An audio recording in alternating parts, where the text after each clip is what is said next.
नमस्कार, आप देख रहे हैं आज तक। आपके साथ मैं हूं सईद अंसारी। आज हम बात करेंगे तंत्र मंत्र का चुनावी जंतर जो बिहार चुनाव में राजनेताओं के बीच में हो रहा है। तमाम हमारे साथ धर्मगुरु इस चर्चा में जुड़ेंगे। हमारे साथ कई सारे विभिन्न दलों के नेता जुड़ेंगे, लेकिन उससे पहले क्या बिहार में अब लोकतंत्र की लड़ाई में तंत्र मंत्र मुद्दा बन गया है? बिहार के एक तांत्रिक के साथ नीतीश कुमार की तस्वीर वायरल हुई, जिसमें तांत्रिक नीतीश को तो आशीर्वाद दे रहे हैं, लेकिन लालू प्रसाद यादव से नीतीश की दोस्ती पर नाराज हैं। बीजेपी ने इस तस्वीर को खूब उछालना शुरू कर दिया है। खुद प्रधानमंत्री नरेंद्र मोदी ने आज बिहार की रैलियों में इसी वीडियो के सहारे नीतीश कुमार पर जमकर निशाना साधा। लेकिन मुझे पहली बार पता चला कि ये महास्वार्थ बंधन में 3 पार्टनर सिर्फ नहीं है, 4 खिलाड़ी है। 4, एक लालू जी, दूसरे नीतीश जी, तीसरे मैडम सोनिया जी और चौथा तांत्रिक। चुनाव में नीचा दिखाने के मौके तलाशे जाते हैं और बीजेपी को बिहार में फिलहाल ऐसा ही मौका हाथ लग गया है। वो नीतीश को नीचा दिखा सकते हैं या नहीं, कहना मुश्किल है, लेकिन एक बात तय है कि तीसरे चरण के चुनाव प्रचार में उतरने से पहले नरेंद्र मोदी को नीतीश लालू के खिलाफ मारक हथियार मिल गया है। अब तक बीजेपी को पारंपरिक हिंदूवादी पार्टी मानने वालों को बीजेपी उन्हीं की जुबान में समझा रही है कि नीतीश कुमार बिहार चुनाव में झाड़ फूंक पर उतर आए हैं। गॉड फेयरिंग मैं भी हूँ, ऊपर वाले पे विश्वास मैं भी रखता हूँ, पर ऊपर वाले पे विश्वास रखने का मतलब ये नहीं कि आप तंत्र मंत्र जादू टोना ऐसी शक्तियों पे भी आप विश्वास कर रहे हैं। ये गलत है। ये प्रदेश को आगे नहीं, उल्टा और ये लोग इनका महागठबंधन पीछे ही लेके जाएगा। हालांकि नीतीश कुमार ने तांत्रिक से अपनी मुलाकात को सही ठहराने की पूरी कोशिश की है और ये साफ करना चाहा है कि किसी उम्रदराज अघौर से मिलने में कुछ बुरा नहीं है, लेकिन बात घूम फिर कर लालू के साथ दोस्ती पर आकर ठहर जाती है। इसलिए नीतीश कह रहे हैं कि जिस दिन से लालू से उनका गठजोड़ हुआ है, उस दिन से बीजेपी की तकलीफ बढ़ गई है। जिस दिन से लालू जी का और हम लोगों का गठबंधन हुआ है, उस दिन से इन लोगों का पेट दर्द कर रहा है, इलाज नहीं मिल रहा, हालत है खराब। बिहार चुनाव में बदलते दौर के साथ चुनावी मुद्दे बदल रहे हैं। विकास से शुरू होने वाली बात को हत्या और आरक्षण पर आकर टिक गई है। अब उसमें तांत्रिक महोदय ने एंट्री मारी है, जिसने लालू पर सवाल खड़े कर बीजेपी को नीतीश के खिलाफ बड़ा मौका दे दिया है। पटना से कुमार अभिषेक के साथ आज तक भी।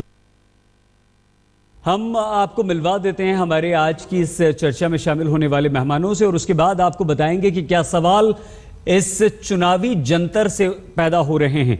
आचार्य श्री प्रमोद कृष्णम जी हमारे साथ हैं, आचार्य शैलेश तिवारी हमारे साथ हैं। बहुत धन्यवाद प्रमोद जी और शैलेश जी। हमारे साथ श्रीकांत शर्मा जी हैं, बीजेपी के national secretary, doctor Ajay Alok प्रवक्ता जेडीयू, मृत्युंजय तिवारी प्रवक्ता आरजेडी। तिवारी जी, आलोक जी और शर्मा जी, आप तीनों का बहुत धन्यवाद। लेकिन अब सवाल यहां पर यह खड़ा हो रहा है कि क्या अब बिहार में चुनावी मुद्दा तंत्र मंत्र है? मुख्य मुद्दा तंत्र मंत्र है, ये सबसे पहला सवाल है। क्या विकास मंत्र जो है वो तंत्र मंत्र पर भारी पड़ गया है?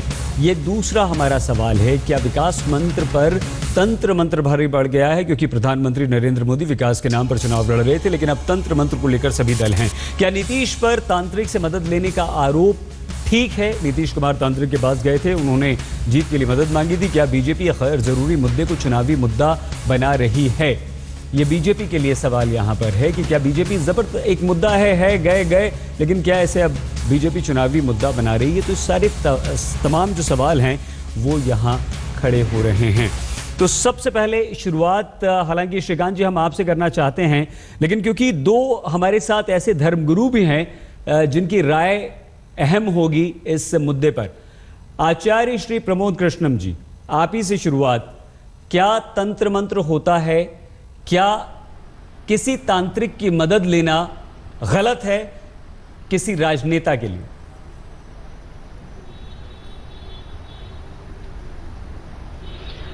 देखिए सईद अंसारी साहब, ये देश भावनाओं का देश है, श्रद्धा का देश है, आस्था का देश है, सूफी संत फकीर अल्हड़ तमाम औलियाओं का देश है। यहाँ कभी इतिहास साक्षी है कि यहाँ कभी कोई बादशाह किसी फकीर की चौखट पे माथा रगड़ता है और उससे औलाद की भीख मांगता है, और कभी कोई किसी साधु के धूने पे जाकर के अपने भविष्य को उज्जवल बनाने की प्रार्थना करता है, आशीर्वाद मांगता है। तो ऐसे में अगर नीतीश कुमार या कोई भी राजनेता किसी फकीर के पास जाता है और उससे अपनी जीत की कामना करता है, मुराद रखता है, तो मैं समझता हूं इस पे बवाल नहीं होना चाहिए। और इस पे जितना भी बवाल हो रहा है वो प्रश्न, मुझे तो लगता नहीं कि इस देश के अंदर कोई दूसरे बहुत से ज्वलंत प्रश्न हैं, मुद्दे बहुत से हैं। लेकिन एक बात और बड़ी हो गई है कि इसको प्रधानमंत्री जी ने अपनी तकरीर में कहा, अपनी स्पीच में कोट किया है, तो ये एक बड़ा सवाल बन जाता है। तो मुझे लग रहा है कि सारे मुद्दे गौड़ हो गए हैं और इसलिए ये मुद्दा बड़ा हो गया क्योंकि प्रधानमंत्री जी ने अपनी स्पीच में इसको कहा है। श्रीकांत जी, आचार्य प्रमोद कृष्णम जी का सवाल आपकी तरफ है, लेकिन हम एक राय जल्दी से यहां पर आचार्य शैलेश तिवारी जी की भी ले लेते हैं। आचार्य तिवारी जी, ये तंत्र मंत्र क्या होता क्या है, और क्या वाकई तांत्रिक के पास जाने से तंत्र मंत्र से कोई इच्छा सिद्ध हो सकती? देखिए, तंत्र मंत्र यह बृहद शास्त्र है। तंत्र विद्या को लोग आज जिस तरह दूषित कर दिए हैं और उसको एक तरह से हे दृष्टि से देखते हैं, जबकि तंत्र विद्या, तन मतलब शरीर होता है और शरीर को साधने की विद्या है तंत्र विद्या, जिसके अधिष्ठात्री देवी माँ शक्ति दुर्गा जगदम्बा हैं और उसके देवता भगवान शिव हैं। यह वैदिक काल से भी पहले पौराणिक काल से चलता आ रहा है तंत्र विद्या, जिसमें चुनाव पर विजय प्राप्त करने के लिए या केस मुकदमा विजय प्राप्त करने के लिए लोग बगलामुखी, धूमावती, 10 महाविद्या का लोग सहारा लेते हैं। तंत्र में महाशक्ति है, अथाह शक्ति है। जो अपने आप को कमज़ोर महसूस करते हैं वह देवी की कृपा प्राप्त करने के लिए देवी के दरवाजे पर जाते हैं, लोग अनुष्ठान करते हैं। अब कोई पूजा पाठ अनुष्ठान करता है, उसको कुछ अलग रूप दे दिया जाए तो वह अच्छी बात नहीं है। हर व्यक्ति अपनी मनोकामना की पूर्ति के लिए चाहे तो वह भगवान के पास जाता है, भगवान के दरवाजे, या फिर तंत्र के ज्ञाता के पास जाता है। तंत्र के ज्ञाता जो होते हैं वह तंत्र से अपनी देवियों को उपासना करते हैं, उन्हें आशीर्वाद दिलाते हैं। बिल्कुल। श्रीकांत शर्मा जी, आचार्य प्रमोद कृष्णम जी और आचार्य शैलेश तिवारी जी दोनों की बात आपने सुनी है, लेकिन प्रमोद कृष्णम जी ने सवाल आपकी तरफ उछाल दिया था। हम यही आपसे जानना चाहते हैं, पहले तो ये कि क्या तंत्र मंत्र में आप विश्वास करते हैं, आपकी आस्था है, आप मानते हैं, और उसके साथ साथ जुड़ा हुआ सवाल ये कि क्या बिहार में मुख्य मुद्दा विकास आपके लिए ना होकर अब तंत्र मंत्र हो गया है? देखिए, सबसे पहले तो मैं इस आपके जो आरोप आप लगा रहे हैं कि बीजेपी इस तंत्र मंत्र के मुद्दे को लेकर आ रही है, आपके आरोप को मैं सिरे से खारिज करता हूं। नहीं, हमने आरोप बिल्कुल नहीं लगाया श्रीकांत जी। हमने सीधा सा सवाल आपसे पूछा है। नहीं, आप आरोप, मैं तो उसको खारिज करना हूं ना। हमने आरोप थोड़ी लगाया। आरोप कहां लगाया? कोई आरोप लगा रहे हैं? नहीं, हमने कहां आरोप लगाया? मैं आपको उसको जवाब दे रहा हूं। आप जब बैठे हैं जिस जगह पर, जो लोग चर्चा कर रहे हैं उनकी चर्चाओं को लेकर आप मेरे से सवाल पूछ रहे हैं। मैं आपसे आग्रह कर रहा हूं कि इस बिहार के चुनाव में विकास सबसे बड़ा मुद्दा है। अगर आप प्रधानमंत्री की रैलियों को देखें और उस रैली में जब प्रधानमंत्री कहते हैं कि आपको क्या चाहिए, तो नौजवान कहता है विकास विकास विकास। अब इस विकास के मुद्दे से इस चुनाव को भटकाने की कोशिश कौन कर रहा है? मैं आपसे सवाल पूछता हूं। इस बिहार के चुनाव में ये अगड़ी जाति बनाम पिछड़ी जाति का चुनाव है, लालू प्रसाद कहते हैं। आप काला कौवा काटेगा, कबूतर काटेगा, और आप सिंदूर लगाएंगे और आप बिल में पानी डालेंगे, ये कौन कहता है? नंबर 3, गौ मांस में और बकरे के मांस में मांस खाने वाले को कोई फर्क नहीं पड़ता है। किसने मुद्दा इसको बनाया? दादरी के घटना को, राज्य की घटना को यहां किसने मुद्दा बनाया? और जो फरीदाबाद के अंदर जो आपस के परिवारों की जो रंजिश थी, उसको यहां जातीय संघर्ष का मुद्दा किसने बनाया? अरे भाई, उल्टा चोर कोतवाल को डांटे। जिनके पास मुद्दे नहीं है वो हमारे ऊपर आरोप क्यों लगा रहे हैं? हम तो विकास के मुद्दे की बात कर रहे हैं और विकास का मुद्दा सर्वोपरि है। और लालू जी के बारे में तो नीतीश जी के बारे में तो लालू जी ने कहा है कि ऐसा कोई सगा नहीं जिसको नीतीश जी ने ठगा नहीं। तो नीतीश जी ये बताएं कि 2005 में, 2010 में बिहार की जनता ने जब विकास के लिए आपको वोट दिया था, भाजपा को, नीतीश जी को, तो आपके स्वार्थ जो है, आपका निजी स्वार्थ, आप जो अहंकार है, वो बिहार की जनता के हितों के ऊपर आ गया और आपने अच्छी भली जो ट्रैक पे जो डेवलपमेंट बिहार पे चल रहा था उसको आपने छोड़ दिया। और जब से आपने एनडीए को छोड़ा है तब से अपराध का ग्राफ बिहार में बढ़ गया। जीडीपी का ग्राफ नीचे आ गया। तो आप जवाब जिनको देना है, जो कटघरे में है, उनसे सवाल पूछा जाना चाहिए। और ये जो आप तांत्रिक की बात कर रहे हैं, अरे भाई चर्चा सवाल तो आप ही पूछते हैं अंसारी साहब, हमसे सवाल पूछेंगे तो हम जवाब देंगे कि अब आप जब चुनाव पूरी तरह से महागठबंधन हार रहा है तो अब वो तंत्र मंत्र का भी सहारा ले रहे हैं। साधु संतों के पास जाने में किसी को कोई आपत्ति नहीं है, ये आस्थाओं का देश है, सही कहा आचार्य जी ने, आस्थाओं का देश है, तो साधु संतों पर जाने का कोई नहीं। लेकिन साधु संत भी ऐसे मिले जो लालू मुर्दाबाद के नारे लगा रहे हैं। तो ये तो नीतीश जी से सवाल पूछना चाहिए। आप तो, मैं तो आग्रह कर रहा हूं कि आप मुझसे गलत सवाल पूछ रहे हैं। ठीक है, आपको हमारा सवाल श्रीकांत जी गलत लग रहा है, लेकिन स्पष्ट कर दें कि हम आप पर, बीजेपी पर, कांग्रेस पर, आरजेडी पर या जेडीयू पर या किसी भी पार्टी पर हम कोई आरोप नहीं लगा रहे हैं। जो हो रहा है उस पर आपसे सवाल पूछ रहे हैं। अच्छा, ये बताइए कि राष्ट्रीय जादू टोना पार्टी कहने की आवश्यकता प्रधानमंत्री जी को क्यों पड़ गई? भाई, आप जब बिहार का 25 साल आपको बिहार की जनता ने दिया, लालू जी को, नीतीश जी को मिला लें, 35 साल कांग्रेस पार्टी को दिया, लेकिन यहां बड़ी तादाद में नौजवानों का पलायन होता है। यहां दवाई के लिए, पढ़ाई के लिए, कमाई के लिए यहां से बड़ी तादाद में नौजवान बाहर जाता है। तो बाहर क्यों जाता है? क्यों? बीजेपी शासित राज्यों में 24 घंटे बिजली है, अंतर्राष्ट्रीय स्तर की सड़कें हैं, कृषि की, औद्योगिक और जीडीपी डबल डिजिट में है, बेरोजगारी ना के बराबर है। तो बिहार की जनता को विकास चाहिए और आप जादू टोना की बात कर रहे हैं। एक नेता तो तांत्रिक के पास जा रहे हैं और दूसरे जो बड़े भाई हैं वो कहते हैं कि मुझसे बड़ा कोई तांत्रिक नहीं है। वो डेली सुबह सुबह प्रधानमंत्री जी को गाली देते हैं, सिंदूर लगा के जाने दीजिए, क्या फर्क पड़ता है श्रीकांत जी? क्या ऐसे लोगों को जवाब देना बनता नहीं है क्या? बिल्कुल बनता है, बिल्कुल बनता है। हमें भाषा में जवाब देना बनता नहीं है क्या? श्रीकांत जी, हमें आपको यहाँ पर रोकना पड़ रहा है। हमको कहेंगे बिहार चुनाव जो है वो तंत्र मंत्र का चुनावी जंतर बन गया है। हमारे साथ इस वक्त डॉक्टर अजय आलोक और मृत्युंजय तिवारी जी, दोनों से पिछले सेगमेंट में बात नहीं हो पाई थी। एक जेडीयू प्रवक्ता हैं, एक आरजेडी प्रवक्ता हैं। डॉक्टर अजय आलोक, आप शुरू कीजिए। और दोनों से आपसे सवाल ये कि क्या अब आपके नेताओं को ये डर लगने लगा है कि नरेंद्र मोदी के रहते जीत मुश्किल है बिहार में, इसलिए अब तांत्रिकों का, तंत्र मंत्र का सहारा लिया जाए? कितनी हास्यास्पद बात है सईद जी कि बिहार चुनाव के तीसरे चरण में बीजेपी को रिलीज करने की जरूरत पड़ गई एक ऐसा वीडियो 2014 का है, लोकसभा चुनाव के बाद का, और उसमें नीतीश कुमार एक तांत्रिक जी से मिल रहे हैं, वो औघड़ बाबा उन्हें आशीर्वाद दे रहे हैं। आप मुझे बताइए, यहाँ पे बैठे हुए धर्मगुरु भी हैं हमारे साथ, आचार्य जी लोग हैं, श्रीकांत शर्मा जी भी हैं, कि क्या एक धर्म गुरु से, एक औघड़ बाबा से मिलकर नीतीश कुमार ने गलती की, हाँ या ना? क्या ये उनकी निजी आस्था का विषय नहीं है, हाँ या ना? और दूसरी बात, ना तो उन्होंने औघड़ बाबा की कोई बात मानी, क्योंकि औघड़ बाबा तो आपके कैमरे में बोल रहे हैं लालू यादव मुर्दाबाद। अगर उनकी बात मानी होती तो आज तो नीतीश कुमार को और लालू जी को साथ नहीं आना चाहिए था। अब मुझे दूसरी बात ये बताइए कि वहां पे तो औघड़ बाबा बोल रहे हैं लालू यादव मुर्दाबाद, तो अगर औघड़ बाबा को, अगर आप एक आजाद व्यक्ति की स्वतंत्रता समझ लीजिए, बोलने की आजादी जो होती है, तो कोई गलत नहीं कर रहे हैं।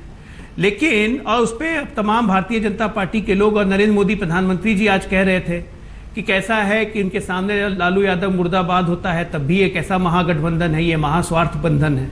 मैं एक चीज आपको दिखाना चाहूंगा कि चलिए, हमारे बारे में लालू जी और नीतीश जी के बारे में बड़ी अच्छी अच्छी टिप्पणियां की आज प्रधानमंत्री जी ने। मैं प्रधानमंत्री जी से, भारतीय जनता पार्टी से सिर्फ आपके चैनल के माध्यम से एक प्रश्न पूछना चाहूंगा कि अगर लालू जी, नीतीश जी के बारे में मुर्दाबाद में इतना प्रश्न है, तो ये उमा भारती जी देखिए क्या बोल रही है। मैंने खुद गुजरात में नहीं देखा कभी। मैं तो आश्चर्यचकित हूँ कि ये नरेंद्र मोदी ने क्या कर दिया, इसलिए मैंने उनका नाम विकास पुरुष की जगह विनाश पुरुष इसलिए तो रखा है। मुझे ये उमा भारती जी क्या बोल रही हैं, और ये अभी केंद्र में मंत्री हैं, तो ये इनके दल में जब इतना विरोधाभास है तो ये किस अपेक्षा से हम लोग को बोल रहे हैं? और चुनाव में हार निश्चित देख के अब कुछ बचा नहीं, इसलिए हाय तौबा मचा रहे हैं। बिहार चुनाव में क्या मुख्य मुद्दे को भटकाने के लिए तंत्र मंत्र का इस्तेमाल किया जा रहा है? क्यों चुनावी जंतर बना जा रहा है ये बिहार चुनाव? हमारे साथ तमाम राजनीतिक दलों के नेता हैं। हमारे साथ मृत्युंजय तिवारी जी हैं, आरजेडी के प्रवक्ता, जिनसे चर्चा नहीं हो पाई थी। उसके बाद आचार्य जी आपके पास आ रहे हैं हम। क्या डर लगने लगा है आपके महागठबंधन को, मृत्युंजय जी, जो अब तंत्र मंत्र के सहारे आप आगे बढ़ना चाहते हैं? देखिए, डर तो उनको लग रहा है। देश के प्रधानमंत्री जी हमारी पार्टी को क्या बता रहे हैं जो खुद भारतीय जुमलेबाज पार्टी है और इनके नेता सिर्फ जुमलेबाजी करते हैं। राष्ट्रीय अध्यक्ष जी ने, इनके अमित शाह जी ने ही कहा है, हमें तो तंत्र मंत्र सभी धर्मों पर विश्वास हम करते हैं। और इन भारतीय जनता पार्टी जो तांत्रिकों की पार्टी है, इनके यहाँ ये सब साक्षी महाराज, योगी महाराज सब लोग हैं। अब देखिए ये हमारे ऊपर कह रहे हैं लालू प्रसाद जी पर। अब इनको मैं एक वीडियो आपको दिखा रहा हूं किस तरह से माननीय प्रधानमंत्री जी आसाराम जी बापू जो किस आरोप में जेल में बंद है उनके सामने नतमस्तक है। एक वीडियो के माध्यम से मैं आपको दिखा रहा हूं। जी इस पूरे डिबेट को मुद्दे से मत भटकाइए। मेन मुद्दा है तंत्र मंत्र का। सभी पार्टियों के नेता, सुनिए, सभी पार्टियों के राजनेता तंत्र मंत्र पर विश्वास करते हैं, लेकिन वो खुल करके नहीं आते और खुलकर नहीं बताते। लालू जी आपके जो नेता हैं वो बोलते हैं कि मैं तंत्र मंत्र से बड़ा तांत्रिक हूं, महातांत्रिक हूं। अरे भैया जब तांत्रिक आप हैं तो फिर तंत्र मंत्र के पास क्यों जाते हैं, तांत्रिक के पास क्यों जाते हैं? यह मेन मुद्दा है। मुद्दा यह है के पास कौन जाते हैं ये तो वीडियो से आप देख लीजिए, आपके सामने साक्ष्य। सुनिए, भारत में भारत का इतिहास गवा रहा है कि शुरू से राजसूय यज्ञ और वाजपेयी यज्ञ और बहुत सारे यज्ञ होते आए, अश्वमेध यज्ञ होते हैं अपने राज सत्ता को बरकरार रखने के लिए। आसाराम बापू करवाते थे वो यज्ञ? सुनिए, जब भारत और चाइना का जब वार हो रहा था तो पंडित जवाहरलाल करवाते थे। पंडित जवाहरलाल आरोप में बंद है आसाराम जी बापू, ये बताने की जरूरत नहीं है उनके ऊपर क्या आरोप है। बगलामुखी का यज्ञ पंडित जवाहरलाल नेहरू ने चाइना करवाते थे। क्या नरेंद्र मोदी जी आप ये कहना चाह रहे हैं? और चाइना का जब वार हो रहा था तो चाइना को भारत चाइना का वार मत पढ़ाइए। बगलामुखी यज्ञ करवाया था 1962 की बात है, 2015 में आइए जरा। ठीक है, 2015 की बात में आ रहा हूं। 2015 में आ जाइए। आसाराम बापू जी के गोद में बैठ के कौन सा बगलामुखी जाप करवा रहे हैं प्रधानमंत्री मोदी जी? और माननीय प्रधानमंत्री हो करके वो जिस तरह की भाषा का प्रयोग कर रहे हैं, लेकिन आप कौन हार रहा है आप संतों के पास जाते भी हैं और उसको बदनाम भी करते हैं। आपकी पार्टी के लोग बोलते हैं कि गाय का मांस साधु संत भी खाते थे। फिर आपके पार्टी के लोग क्यों जाते हैं साधु संतों के पास तंत्र मंत्र करवाने? तांत्रिकों के पास क्यों जाते हैं? आचार्य शैलेश जी, हम मृत्युंजय जी, आलोक जी, श्रीकांत जी, आपके लिए बहुत सारे सवाल। देखिए आप जितने भी पैनलिस्ट हैं, लेकिन आचार्य प्रमोद कृष्णम जी, क्या आप इस बात को गलत आचार्य तिवारी जी तो बीजेपी के स्पोक्स पर्सन की तरह बात कर रहे हैं। आपने दो स्पोक्स पर्सन बुला लिए अभी। अरे हम लोग भी तो पूजा पाठ करने वाले आदमी हैं, हम लोगों को भी धर्मों का ज्ञान है। श्रीकांत जी हम आपके पास आए जवाब के लिए। एक सेकंड शैलेश जी, एक सेकंड जल्दी से। प्रमोद जी कुछ कहना चाह रहे हैं, कहिए सर।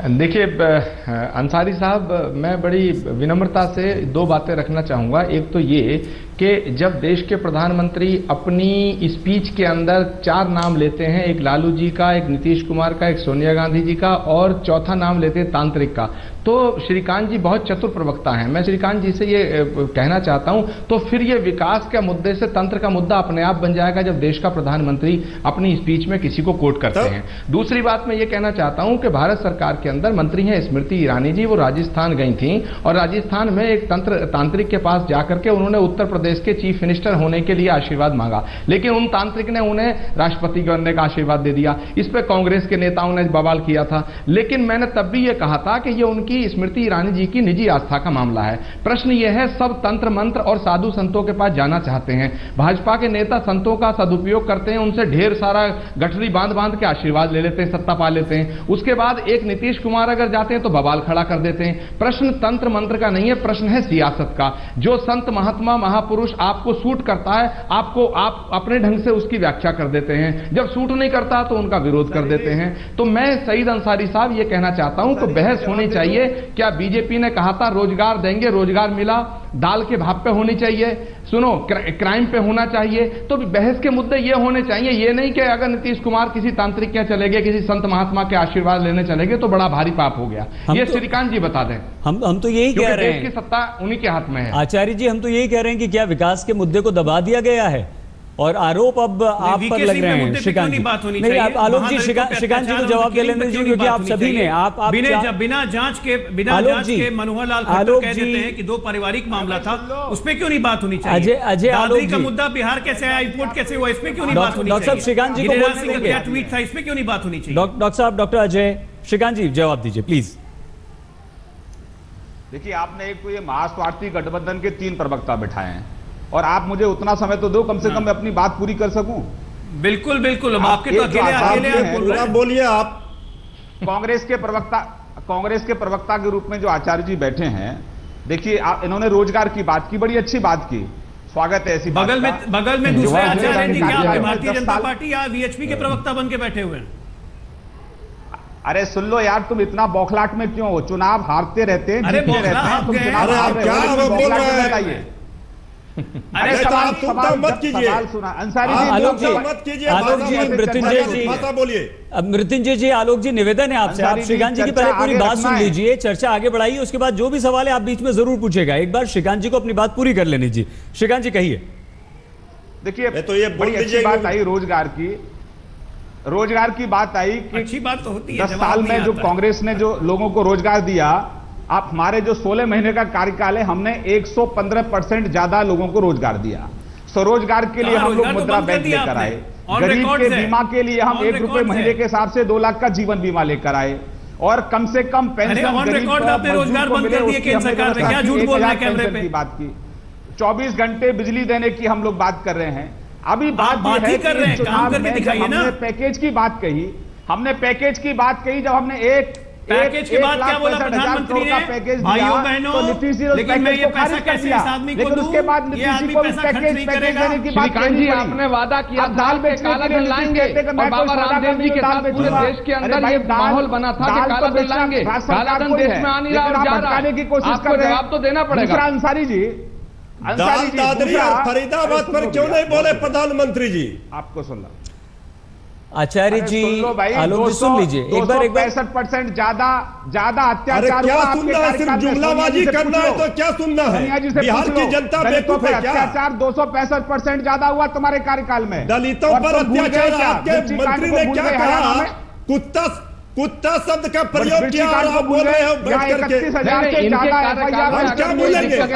बिहार की जनता बेवकूफ नहीं बनती, काट की हानि दोबारा नहीं चलेगी। लेकिन क्या आप भी इन्हीं के रास्ते पे चलना चाहते हैं? जनता आ गई, आप करने वाली है। ये देश की जनता आपको माफ नहीं करने वाली थी। सवाल उठेगा, बेरोजगारी का सवाल उठेगा, महंगाई का सवाल उठेगा। जी, ये गठबंधन का भी बता दीजिए, जिन्होंने अटल जी की सरकार को गिराया था 1 वोट से। ऐसे चर्चा होती है क्या? अंसारी जी, ऐसे धनंजय जी, आप गोल मटोल बात करें, अच्छे जुमलेबाजी करें तो ये चर्चा होती है। धनंजय जी, हम सही बोले तो ऐसे चर्चा होती है क्या? आप उनको धनंजय जी, दुख तब होता है जब आपके राजनेता रघुवंश प्रसाद बोलते हैं कि ऋषि महर्षि लोग गौ मांस खाते थे, इस पर दुख होता है। और इसके बावजूद आप लोग जाते हैं, संत महात्माओं के चरणों में गिरते हैं और सत्ता मांगते हैं। अरे तो स्वामी विवेकानंद जी के किताब में लिखा हुआ है। गलत बोल रहे हैं, कभी भी संत महात्मा और ऋषि महर्षि कभी गाय मांस नहीं खाए, ये किसी ने नहीं कहा है। और इसके बाद के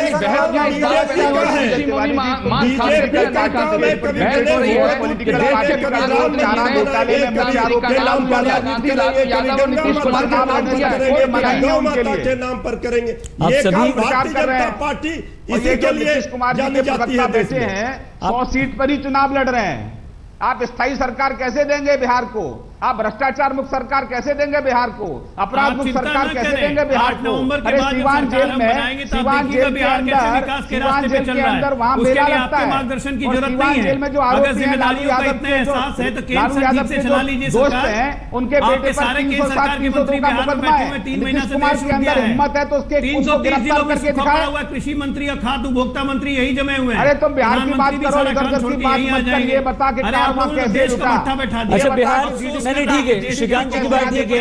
आ गई बीजेपी का भूत लालू प्रसाद उतार दिए बिहार में, करने की तो अब बौखलाहट में आप बेचैन है क्यों हो रहे हैं? आलोक जी, मृत्युंजय जी, देश अफसोस नहीं आलोक जी, आलोक जी, ये बताओ, आलोक जी, मृत्युंजय जी, झांसे में आ गया, अपहरण का उद्योग कैसे बढ़ गया? ये बताओ, सरकती जा रही है। ये बताओ, हरियाणा में क्या हो रहा है, पंजाब में क्या हो रहा है, GDP 8% के नीचे कैसे आ गई? मध्य प्रदेश में व्यापक ये बताओ कि बड़ी संख्या में बिहार से नौजवान पलायन क्यों करता है? ऐसा राज्य आपका है जहाँ पे नौजवान पलायन क्यों करता है? ये बताओ कि उद्योग धंधे बिहार में क्यों बंद हो गए? अरे कौन से श्रीकांत जी, अंबानी अडानी की फैक्ट्री लगाने को उद्योग श्रीकांत धंधे जी, कहते हैं आप? श्रीकांत जी, आलोक जी, मृत्युंजय जी, आप तीनों से निवेदन है बिहार में और देश में आ जाएंगे, निवेश कर लेंगे। मोदी जी की उम्र से ज्यादा डॉलर की कीमत हो गई, उसको आप क्या बिहार में चुनावी मुद्दा तंत्र मंत्र हो गया है? विकास जो चाहिए न सिर्फ बिहार की जनता को बल्कि देश की जनता को, लेकिन चुनाव अभी बिहार में हैं। हम हमारे सभी मेहमानों से शुरुआत ये कर रहे हैं। श्रीकांत जी, क्या आपको वाकई लगता है कि ये सब बातें नहीं होनी चाहिए? चुनाव में जरूरी मुद्दे विकास, बिजली, पानी, सड़क, सुरक्षा, ये सब होने चाहिए? देखिए, निश्चित रूप से अंसारी जी, हमारे आज प्रधानमंत्री जी ने 6 सूत्रीय कार्यक्रम रखे बिहार के उत्थान के लिए। बिजली, पानी, सड़क, दवाई, कमाई और पढ़ाई, इन सब के लिए फोकस है। लेकिन दुर्भाग्य से क्या है कि जब सामने अगर आप लालू जी कहेंगे कि सिंदूर लगा के काला कबूतर काटेंगे, ब्रह्म 50 को मिर्च का धुआं निकाल कर भगाएंगे, और फिर अचानक एक वीडियो आता है जिसमें तंत्र और मंत्र की बात होती है, तो जब हमारे प्रधानमंत्री का भाषण पूरा विकास पर सेंट्रिक है। श्रीकांत जी, वक्त की, समय की कमी है थोड़ी सी, अगर आप आज्ञा दें तो हम मृत्युंजय जी की बात सुन लेते हैं। मृत्युंजय जी बताइए। देखिए सईद जी, बिहार के 2 चरणों के चुनाव के बाद भारतीय जनता पार्टी का भागो जनता पकड़ेगी नामांकन हो गया है, और जनता के डर से, बिहार की जनता की डर से लालू प्रसाद ने जिस तरह से बिहार में भारतीय जनता पार्टी का भूत उतारा है इनके नेताओं का, इसके डर से बौखला करके ये कह रहे हैं 4 खिलाड़ी हैं। अब ये तांत्रिक को भी जोड़ रहे हैं राजनीतिक दलों से। ठीक है, तो इनकी मानसिकता बताती है, इसलिए जनता जनतंत्र में मालिक है, जनता जनार्दन जो तय करेगी उसे स्वीकार किया जाएगा, और बिहार की जनता पूरे देश को संदेश देगी। मृत्युंजय जी कमी है जी। डॉक्टर आलोक, मैं बस यही कहूंगा आज कि एक्सपोर्ट होती दाल, एक्सपोर्ट होती बीफ, इंपोर्ट होता दाल, साबरमती के संत तूने कर दिया कमाल। निराले हमारे प्रधानमंत्री। समय बहुत कम है आलोक जी। आचार्य प्रमोद कृष्णन जी, सर समय बहुत कम है, क्षमा आपको रोकना पड़ रहा है आलोक जी बीच में। जल्दी से सर। बयान पे कुछ बोलेंगे, हरियाणा की घटना पे कुछ बोलेंगे, लेकिन उन्होंने बस आलोक जी बस, लेकिन बात कर दी लालू, सोनिया, प्रमोद जी जल्दी से सर अपनी बात रख दीजिए। आसाराम जी को भूल गए। देखिए, भारतीय जनता पार्टी बहुत ही शातिर और तेज पार्टी है, और इसके प्रवक्ता बड़े विद्वान हैं। ये संतों का सदुपयोग भी बड़ा अच्छा करना जानते हैं, दुरुपयोग भी करना जानते हैं। सर, जल्दी से खत्म कर दीजिए। आशीर्वाद पर अपनी मोनोपोली करना चाहते हैं, और जब दूसरी पार्टी का नेता कोई संतों के जल्दी से बोल दीजिए। तंत्र मंत्र हमारा पौराणिक धरोहर है, जरूरत है इसको संरक्षित करने का, इसका सम्मान करने का, इसका मजाक बनाने की जरूरत नहीं है। आज जिस तरह सभी पार्टियां तंत्र मंत्र को मजाक बना रही है, बने रहिए हमारे साथ और देखते रहिए आज तक।